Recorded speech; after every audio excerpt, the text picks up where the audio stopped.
I just love the drama. Biggest U-turn since winter fuel allowance. Cut that. Because loose lips sink ships. And what the fans want is to stop teams being owned by madmen. Listen, you're really making a mess here. You're not doing what you're supposed to be doing. We're getting really cross with you. The sticky patch came when the rest of the team's sticky patch came, which was sort of January onwards. Grumble, boobs joke, hot ones. No, let me tell you, I don't have to look at this objectively at all. The Wednesday week! Put on your podcast! Hello, good evening, and welcome to another preview show episode of the Wednesday week. This time it's me, Stevie, in the hot seat as Danny's away having a little bit of me time and Ash is on assignment. This week I'm joined by Joe from the Charlton Live podcast, and we're here to discuss this weekend's trip down to the Big Smoke as we visit Charlton ahead of this week's weekend fixture.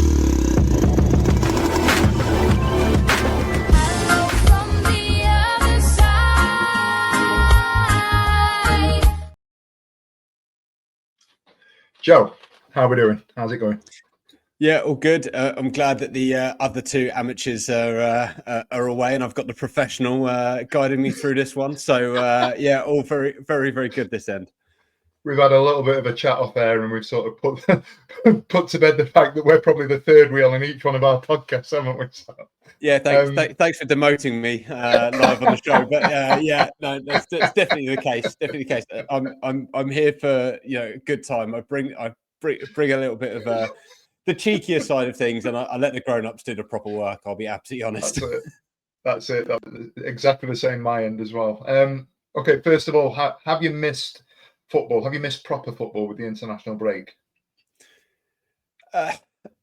Yes and no. I always miss proper football. However, it's really nice logging on to FootMob or Sky Sports on a Saturday and seeing all of those doldrums in League One playing football and thinking, I'm not part of that. The FA Cup first round draw came out and I was sat there waiting for our ball to never arrive. And moments like that are still really nice. I think the novelty eventually wears off if you're up here for too long. But we've not done proper football in a long, long time. Some would say we didn't do it for 5 years. So one weekend isn't going to hurt. Yeah. It's a nice little segue that into the sort of the opening questions or question of the podcast. And back in the Championship this season after 5 years out, it's been a long time coming out of League One. When you look back to that heady day at Wembley back in the late spring, early summer, how did it feel to finally find that you were back amongst the almost big boys of the Championship? Yeah, I mean, Wembley was a weird day for a couple of reasons. Firstly, I'd been to two playoff finals and I was 2-0 on victories. So a hat trick felt like it should happen, but could easily not happen. And you're kind of like, well, we've had two. If you don't get the third one, maybe it's not the end of the world, but you still really want it. You're trying to talk yourself out of disappointment. But Leyton Orient had a number of players that I thought were not of the standard, who we had let go and they had signed. And the idea of them lifting the trophy as they went to play in the Championship was so painful that I think it would have been pretty much the end of my world. So to see us celebrating and know that the likes of Sean Clare were not was a real high moment, I'll be honest. But yeah, last season was an absolute roller coaster. If you'd have said to me this time a year ago that we were going to be playing in the Championship, I would have said you were mad. And we were doing podcast on Charlton Live in November, basically saying, okay, the playoffs are written off. This is about consolidating again in League One. And even in December, it's like, okay, we're on a good run, but the run we need to go on to break into the playoffs, it's just not doable. And then we did the undoable and we broke in and had a really strong end to the season. And I think it just goes to show, that if this team is a team you can't write off, and Nathan Jones has got a real solid nucleus, and the old Charlton feels very much like it's back at the forefront in SE7. It's interesting to hear that, where the sort of the roller coaster as you described. Was there a point where that you look back on now where you think it's clicked and it's less we're on a run and we're going to keep going? Was there a point when you finally went, right, this is happening here? Yeah, Leighton Orient away, for me, it was the one. We had Crawley at home, which was genuinely the worst moment of last season. So low in the doldrums, and we went on a pretty good run after that. But Orient away, they were 1-0 up going into extra time, and we've been battering them. Quite frankly, it was a disgrace that we were losing the game. And then we scored 2 consecutive corners in the 91st and the 93rd minute to win the game. Players all at the end all came running over, celebrate with the fans. Quite a lot of Leighton Orient, fans giving it the big one. You celebrate like you've already won the league, and we can't wait to do you in the playoffs. But there was just that feeling at that moment in time that it's like, hang on, we are serious contenders here, because they've been on a pretty good run at that stage, and the togetherness in the stands, on the pitch, in the dugout, all 3 of those sectors just combined in unison. And it's a rare, I think, that you get moments like that in football where just everyone feels like they're on the same page, everyone's going on the same journey. And there was a lot of chat after that game, everyone going, yeah, this is special, we could do something this season. And we didn't really look back from that point onwards. Yeah, I'm listening, and it harks back to our sort of second season down in League One when we had that sort of run, when we got ourselves out the year before last, and everything you've said there, that moment where it just clicks. And I don't know about you, we obviously had the Peterborough playoff that's going to go down in history. It almost felt to us like that was promotion, and if anything, that experience of Wembley was almost like a bit of an anticlimax, because there was nothing that was ever going to top it. The pressure came off for us and we were up, and then after the fact, we sort of, I can remember walking out of Wembley, I don't know what it was like for you, walked out of Wembley and kind of went, oh shit, what do we do now? No, because I walked out of Wembley and I was like, right, I need to get back to my pub because there's going to be a bloody party. So we were travelling across. I had my little man. He was 3.5, so he was old enough to come. So he'd been there for that moment, which was absolutely lovely. And then it was leaving the stadium. It was just like, okay, I've got like an hour to decompress while I travel across London, and then it's behind the bar. I got the world's most expensive cab from southeast London all the way back into the deepest, darkest Kent where I live at the end of the night, and drank a lot of beer while sort of orchestrating service because I was too drunk to serve. But it was a good night. But yeah, for me, it wasn't what we could do now. There was only one place I was going back to. It was going to be the River Ale House, and we were going to have a big old party there. And it's. I think the thing that we were looking at is, how are we going to take this squad, which, to be honest, last season's squad was there or thereabouts for a first 11, but it didn't have a lot of depth behind it. And how are we going to take that to a team that could consolidate in the Championship? And you felt there was a number of players that could step up, but you knew that we were in for another overhaul, really, to maintain the standings that we'd got back up into, or the position back in the Championship. So just on that then, talk to me about your activity, your transfer activity, squad development and overhaul over the summer. What's it been like coming into the Championship? Well, we spent money, which, as a Charlton fan, I know you guys have got your own troubles, but we've had plenty of ownership troubles. The likes of Matt Southall, who genuinely had no money at all to his name, and people chasing him for the smallest amount of money in court, who was siphoning money out the club to fund his own lavish lifestyle and his own Range Rovers and flats in central London, and that we weren't signing players because we were funding him. So you got those types of characters that have been around. So we just hadn't had the capacity to spend the money that we should. But this summer we have. The owners have really backed it. We've got some great American owners now, one of which I know had frequented the Valley long before he actually bought it as a fan. Just when he was over for work, he just stumbled across Charlton and and kept on watching us on Tuesday nights. Although they are kind of out of nowhere, there is a connection of sorts in behind the scenes. And then you add into that Gavin Carter, who is a Charlton fan through and through, who's just made his money out in Canada, and they've basically reinvested all the extra TV money back into the squad, and we've signed a lot of very, very good League One players. Players with a point to prove would be the category that almost all of them fall into. A few Luton players that got relegated that knew Jones from before, but he knows that relegation doesn't define them as players. They were better than that. And all of our players are, really are built for the Nathan Jones way of playing football. They all work hard. They're all honest. They will all fight. All got decent amount of integrity about who they are as individuals, and it's them as individuals, them as athletes first that Jones likes, and then some of them actually can play football as well, which is a really nice add-on when you're in the Championship. So even some of our attacking players like Nibs, for instance, Tanto Alafe, who comes off the bench, Kelman, Carey, and Apter. As 5 attacking players that we signed. In the pieces that were done with opposition managers and opposition fans, that we're very lucky to get through Rich Crawley, who's our local journalist. One of the things that came up was that they were all players that led the press for those teams. Like, they were the people who set the traps, went, harried, won the ball back, and then provided the platform. And so everyone looks at what they're doing on the ball.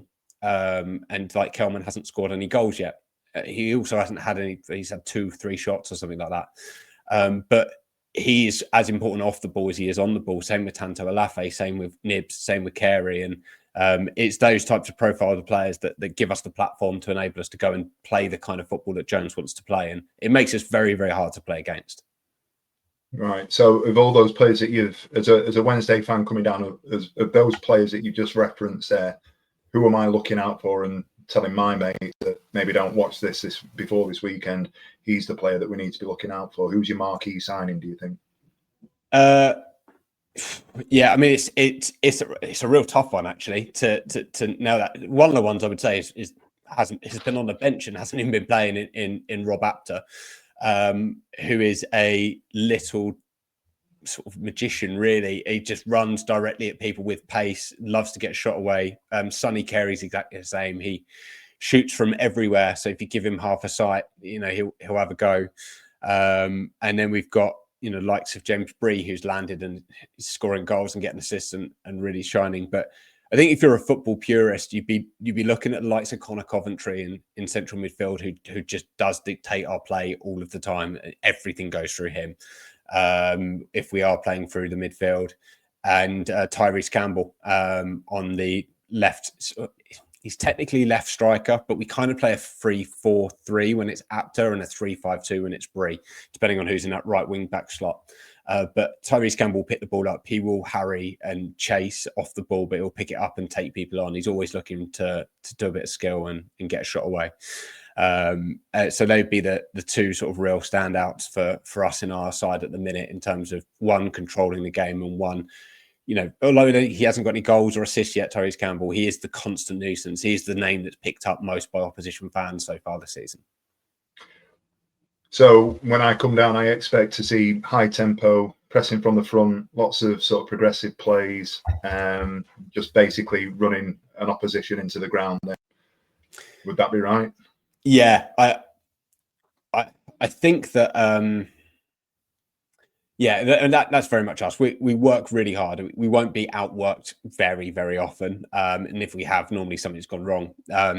And Nathan Jones as a manager, no one works harder than him. He's up and down like Billy O, chases players down the touchline if they're not doing what they want. Is just a bit of a madman, I'll be honest, but he's our madman and we love him, so everyone has to be nice to him. But he sort of embodies it. If you look at how much mileage and kilometers he covers in the dugout, and the players have got no excuse not to. We will be direct, and we will try and play it at times. We haven't been, apart from a couple of games, our absolute fluent best on the ball yet, but that was the same last season. We didn't really get the fluidity until the second half of the season, because we're built on being resolute, solid, firm team first, and then the this will come later. However, what I will say about Nathan Jones' team is that it doesn't matter who is on the pitch. You will be looking at people pressing, harrying, and being a nuisance. And I would say, as an opposition, that the absolute worst thing you can do is try and play around the back for us, because I think there's probably been 1-2 teams since we've had Nathan Jones and this squad together who have been able to play through our press. It's a really tricky thing to do. So it doesn't bode well for a team of being told to play out from the back. And we've got lots of inexperience there. And then when things aren't going well for us, I think that's a bit of a concern as somebody that's going to be there on Saturday. So I'm not looking forward to that, if I'm honest with you. Our main lad at the back he's only played 3-4 games. A lad called Ernie Weaver.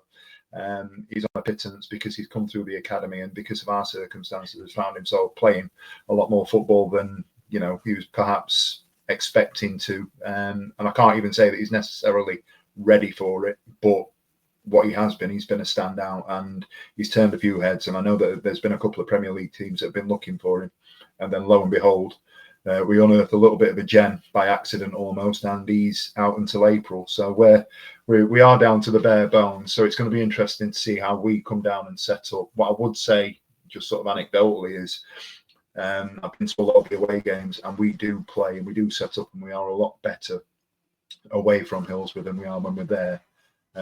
So it's, even though it's we're down where we are, I'm interested to see how we set up, and I'm looking forward to it. You guys are finding yourselves, and I've done a little bit of research. You guys are finding yourself, if I put the league table up at the moment, it's not the best visual for those that are watching online, but I think you're sitting 13th at the moment. Played 3, drawn 3. Won 3, drawn 3, lost 3.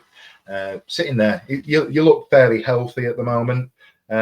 How would you assess your start to the season? Our league position belies how good we've been. Is the honest answer. We should be further up the league. In the Championship, more than in League One, moments win games, and we've lost out on moments. And that's hard to a little bit sometimes to come away feeling deflated. Like to Leicester, they had 1 shot on target, and it was from the edge of the D from Fatawa and into literally the post at the other end. You just can't argue for, against shots like that. They just are 1 in a million. And we had 20 shots, 14 on target or something like that, and just couldn't buy a goal in that game. QPR, Kelman is fouled as he gets into the box, tripped from behind, and the QPR player should be walking because he was already on a yellow, and the referee deemed it not an attacking opportunity. I mean, he's breaking into the box one-on-one with the keeper. So these are the moments that games turn on. And unfortunately, that means that we haven't got what we've deserved out this season. However, you do have to execute your moments to get what you deserve in this league, and I think that's been a bit of a learning curve for a few of the players who are all adjusting to the level. A lot of them have come up from League One last season. What I will say in terms of this stage is it's early days. I'm relatively comfortable and confident that we're going to have a good season. I'm not saying playoffs. I am saying mid-table to just sneaking in the top half. But 3-4 injuries and suddenly you can start coming a cropper quite quickly. And unless you're one of 2 probably squads in this division, you get their injuries in the wrong places and you're in a head of a lot of trouble. So it's going to be important to keep players fit over the course of the season. Okay, so listening to you there, what's the plan for Charlton? Would you say that mid-table consolidation constitutes a good season this year, and then we look to build on that next year? Are we looking as a fan base to be perennially sort of mid-table championship? What's it going to take for your new investors or your new ownership model to get you to the next level? Is there a 5-year plan? What's the next stage? I don't know is the honest answer what the ownership plan is. I know they want to take it to the top, but every owner, everyone who owns a club that's outside the Premier League, even even Mark Dorkin, if you asked him, there'd be an element of him somewhere that would want to maybe get them to the Premier League one day. But it's a difficult thing to do. I think Nathan Jones thinks we could be in and around it from a couple of interviews he's had. I think a couple of players, half believe that it's possible. But the fans, I think, are a bit more realistic. We're very, very comfortable with consolidating in the Championship, not being in a relegation battle, being able to just enjoy the season and let it peter out, if anything, and then look at we've built a good, young, stable Championship squad. How do we go and maybe try and find a little bit of quality on the cheap that can, maybe have us flirting with the playoffs? And, as much as I don't like them in the way that Mill will have over the number of seasons in the last few years. But when you've had all of the ownership issues, when you've been sat in League One for as long as we have, this season is about enjoying it. And yeah, if we go 1-0 up, you will hear the LA song, and we're going up and all this kind of stuff, because we just want to have fun and enjoy our football. And I'm sure that when your ownership situation gets sorted out and you start winning games, it will be exactly the same feeling, for yourselves. You'll be singing songs that maybe aren't quite the reality, but you just be enjoying your football again, because you're not thinking about off the pitch. Our biggest problem at the minute is arguments about whether the new big screen, which you'll see as being its first run out this weekend, whether it's the right dimension, whether the lineups are going to be on it, and whether you can get a beer in the right amount of time at half time. They've been the things we've been worried about as fan base this season. And honestly, it's so nice and refreshing to have those types of problems, as opposed to, are we going to be able to pay salaries at the end of the month, which is where we have been. I know that's where you are at the minute. It's not a nice place to be as a football fan. Oh, I could listen to you talk about football all night long, because it sounds like an absolute dream to be a Charlton fan at the moment. I want to turn up, I want to look at the scoreboard. Am I going to get a beer at half time? And are we going to finish 3 or 4 places above bottom in the Championship this year? Sounds like an absolute utopia for a Sheffield Wednesday fan at the moment. You have referenced us. Obviously, we're a Sheffield Wednesday podcast. I ask this question quite often when I do the preview shows this season. I don't know, and obviously I've not prepped you in terms of the questions that we're going to ask, but what do you make of the situation at Sheffield Wednesday at the moment? Are you aware of what's going on? Are you seeing the headlines? Is it just a sort of a subtitle on a ticker on Sky Sports? Or are you following us at all? No, I do follow it. I mean, we follow every club that's having ownership issues. If you've had ownership issues, you have an interest. I do think that it's a tricky one, right? Because from the outs, I mean, he appointed Katrina Mayer, who was a former CEO at ours, and called all the fans customers and said, "You don't complain, you don't shout at the owner of a restaurant if the meal's not quite where you need." Yeah, but you don't buy 26 meal or 23 meals at the start of the year, and then if they give you food poisoning 8 times in a row, think, "Oh, I'll tell you what I'm doing, going back for the rest." Like you buy a meal, and if it's crap, you don't go back. That's the kind of characters you had in the board. All fans want people spending money. I do think that at the start, Chansiri was probably throwing money around a little bit unwisely, and as probably as a result of that, just kind of lost a bit of love, because he's not been able to do the things that he maybe dreamt and thought he could do. And I always say, I don't want Charlton's owners to spend beyond their means. I want the club to be there tomorrow and just be run sensibly and with consultation of the fans, and with the mindset that you're a custodian as opposed to an owner, because that's really what you are at the top.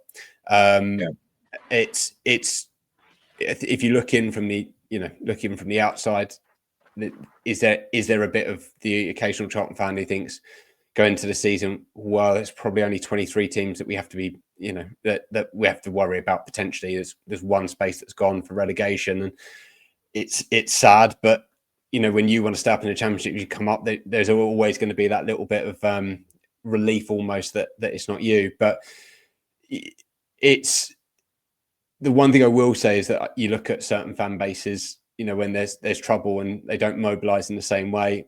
I follow the Wednesday Till I Die guys because did their show a few years ago when we played, and see all the activity and the desire from you guys to reunite the club with sensible ownership is going to drive it in the right way.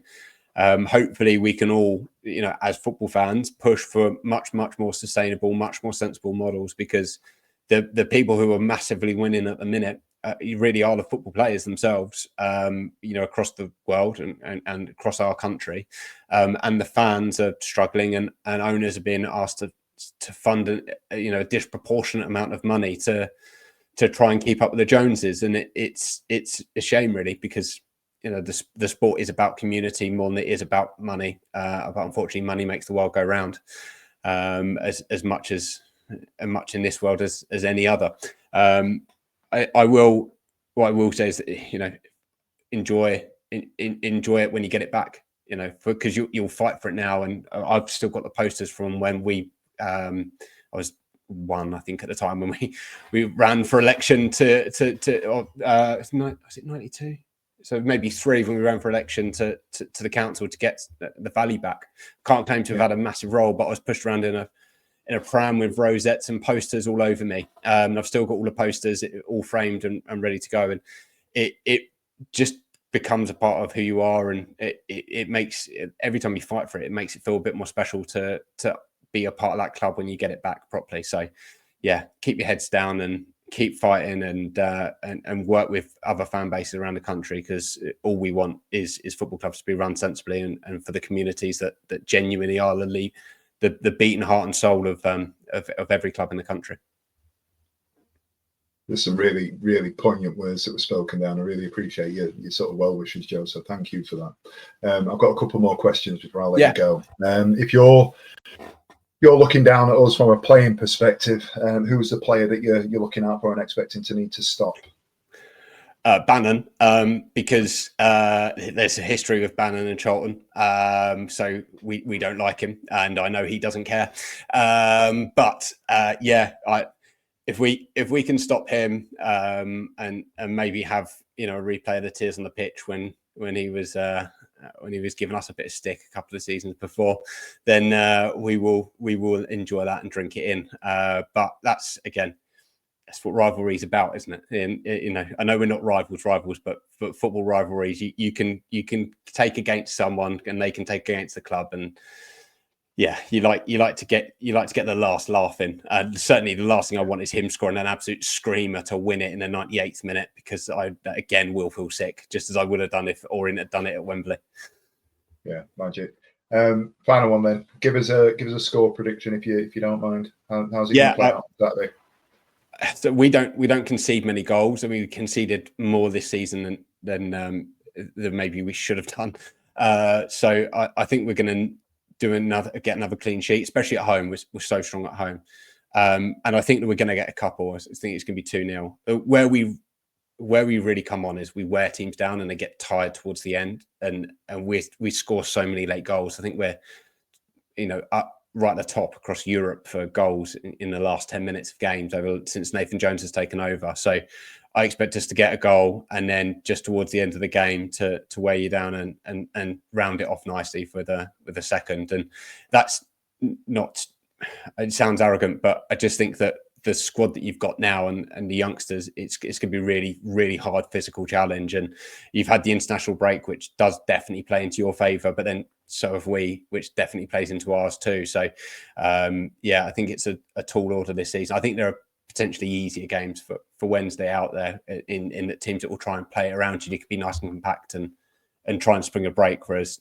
we're not going to do that. We're going to bring it physically and try and dominate you in that way. And I think that's harder to do when you're a youngster. I can't disagree that we're probably not going to win the game. We're probably going to lose. I can't call the manner of the defeat, if I'm honest with you. Listening to you, I came in thinking we might scrape a draw because we've been quite good away. Listening to this, I think we're probably going to lose about 4-0 now. Look, I could be humbled, right? I could be easily humbled. We could not turn up. It could be awful, and everyone's going, "Who's that absolute idiot you had on? Has clearly not watched Charlton ever in his life."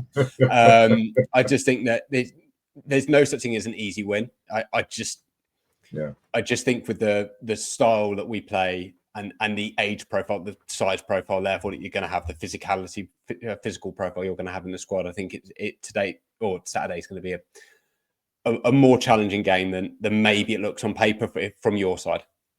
Yeah, I think the thing for us is where we struggle, and we've lost 5 games this season, and the games that we've lost at home, we've conceded within the first 5 minutes, and for everything that's going on with the protests and the boycotts and everything else, the atmosphere just goes. And that's been the difference for us. Away from home, it's everybody's had a beer or 2 on the way down. It's all good natured. We appreciate the support we've had from people like Wrexham, Leicester. We've done our protests. We've made our voices heard, and we've had that support. I feel sure, despite everything associated with Barry Bannon, we'll get a similar sort of welcome when we get there on Saturday. But it's a different kettle of fish for us when we're away, because it feels like we don't have the pressure. But to that point, I'm not sure it's going to be enough this weekend. I think we're probably going to lose. I can see us maybe sneaking a goal, he says. 2-1, 3-1, I think I'll be plumping for. But if I'm wrong and you're humbled, it'll be a fantastic day down in London for us. So, well, yeah, you never know, do you? Football's a funny old sport, isn't it? Yeah. What I will say is, Charlton, when we were doing our protests, the owners kept on saying it was bad for the team. We only lost 1 out of, I think, 8 games that we did a protest at. We won all of the others, we went behind. But there was this feeling it's us and the team against the regime, and the support in the stands just sort of carried really the team through those difficult times. So yeah, it's amazing what you can do as the 12th man, and I hope you guys are vocal and make it a right proper atmosphere, because these are the types of games and the types of atmospheres that we've been missing when you've got likes of Morecambe when we've been playing and bringing 3 blokes and a dog, and the dog wandered in while nobody was looking. They didn't even bring it with him. When you've got those types of away followings, it doesn't have the same atmosphere. And the stadium's nice and full, so fingers crossed it'll be a nice atmosphere. And you'll certainly find that there's, and if anyone wants to come into the River Ale House before the game or after the game, we're open to away fans. But you'll find in there's plenty of people who are going to be very sympathetic to the cause. Magic. You've given your pub a plug. Do you want to give your channel a plug before we say goodbye? So it's Charlton Live is the podcast, and then Louis Mendes runs that. Louis Mendes and Rich Corley, the sort of Morecambe and Wise of SE7, do a hell of a lot of great work actually for us. So definitely give Charlton Live a listen if you want to get a preview on which will be out tomorrow evening, 7:00. Yeah, I think is that the one that I'm on? Yeah, you come on at 7:30. We talk for about half an hour, and then we get you on for a few questions. Perfect. So if you want some more Charlton content and more of me, I'll be over on their channel tomorrow night at 7:30. For those of you that are regular watchers, viewers, listeners, you'll know that we always ask for the likes and subscribes on all the channels that we've got down at the bottom of the screen. It's been fantastic to have you on this evening, Joe. I'm looking forward to talking to your mates tomorrow night, and I'm looking forward to getting down to Charlton, potentially getting into your pub this weekend. That's been it. That's been us, and I will see you later. Every week, live from 8 p.m. It's the Wednesday week. Bringing you football analysis. They said we'll win the league next season. Bringing you modern references. I did a little 1920s fist pump there. Not done that in a while. If we could do just a 1-to-1, not me because it'd last 7 days apparently, like Craig David. I should not have said that. I should not have said that. This shows like you're mental. No, I'm not. Clip that. Bringing you terrible impressions. Wibble, wobble, wobbly, wobbly, wibble, wobble, Cyber Jordan. When, hey, you got to play a 4-4-2. She. I don't know where these jokes are coming from. Available on all social medias. Obviously, this goes out on YouTube and as well as all the other social media out there, podcasts, etc. The award-winning Wednesday week. Join us. Put on your pod